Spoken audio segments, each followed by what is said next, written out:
जियो नर्सी YouTube channel रे सनाम को मानसा line आतंग दारामेट पे कना इंगी बाबुधन मुर्मू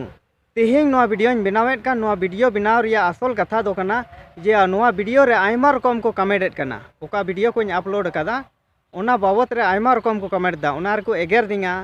और मेनखान सरहाव कथा दो जस्ती दो बाको एम का दिंगा मेनखान एगेर गे आदो ठीक गया ओना एगेर और ते जहान इन दुख और तकलीफ बन बुझाव दा आपे आपे मने अंतर रे चेद को कथा मेना आपे कमेंट पे आपे कमेंट नेल लगी से कमेंट पढ़ाव लगी इन आतंग दारामेट पे कना और आपे कमेंट लगी इन रोड रुआर या जवाब एमो रिया इन कुरुमुटुया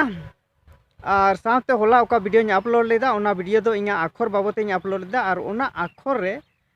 को कमेंट कदा जे आमा अक्षर ते दो उकय ऑल दाड़िया और आम टोया दो चेम एहब कदा नुआ दो हर चेदाम लादे को कना उनकान कथा हको रोडेट कना मेनखान ओनाते इन दुख और तकलीफ बन आइकवदा मेनखान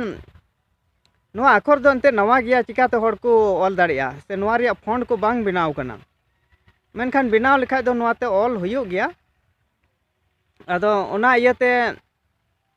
नोआ रिया फॉन्ट बनुते बांग हुयो अंतो दो जस्ती को एगेर दिंगा जे इन दो ऑल चिकिन विरुद्ध दा मेनखान चिदा इन विरुद्ध दा ऑल चिकी ओना बाबत हो बडाय जरूर कना और नोआ ऑल चिकी रे ओका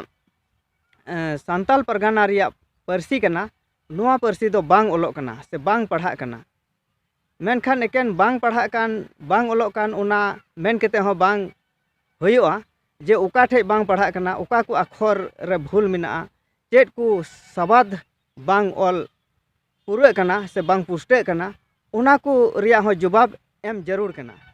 और उनका लेका रे इन दो ओना को रिया जवाब एम दा जे नोआ को सबाद से नोआ को इयरे बांग मिलक कना बांग ऑल जुतुक कना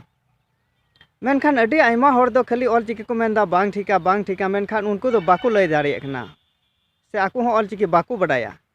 मेनखान आम बाम बडाया ऑल चिकी आम चिकाते मेना ऑल चिकी दो भूल गया होला इन वीडियो अपलोड ले ओना दो इना अक्षर बाबत अपलोड लेदा और ओना अक्षर रे दो सांताली परसी रे तीना अक्षर हुयो जरूर कना जे तीना अक्षर ते अबवा सांताली परसी ऑल पुष्टव ओलोआ उना अक्षर गिन बनाव कदा मेनखान पूरा ओना को बन लय का पिया अदो ओना को लय रिया इन कुरुमुटोया और सावते ओका ऑल चिकी रिया अक्षर मिना ओना ऑल चिकी रिया अक्षर दो कम गया और ओना लेका रे सांताली परसी बांग ऑल पुष्टे कना मेनखान ओना दो हर बाको नेल जुते कान खाली को मेनदा ऑल चिकी दो अबुआ कना मेनखान अबुआ मेन केते हर बुका को बनाव का नोडे और नुंका खातिर गी अडी मुश्किल हुई तायम दाराम चेदा जे नोआ दो मिद दिन रिया कथा दो बांग कना नोआ दो तीरे जुगे रिया कथा कना जे तायम बिदल पीढ़ी चितान पीढ़ी सांताली को पढ़ावा मेनखान मिद दम भूल हुई लेन खाय तायम ते नोआ भूल सुधर दो बांग सुधरआ अदो ओना इयाते गे लहार गे सुधर जरूर कना और सुधर केते गे नोआ दो लहाई हुई ताबोना अदो इन ओका अक्षर इन अपलोड ले नोआ बाबत हो अडी आयमा को कमेंट किदा और जस्ती एगेर गे को कमेंट कदा और नोआ को मेनदा हेंदाया लिलहा आमा अक्षर ते दो उकोय पढ़ाव दाड़िया नोआ अक्षर ते दो ऑल में आमगे मासे तिना मरांग इया होड़ कनाम ऑल में नोआ हो को मेनदा से फोन ते हो को मेन बड़ाव का दिया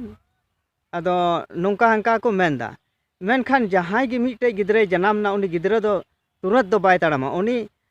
हरा बुरु लगी दो समय लगा मेनखान नोआर हो समय दो लगा गया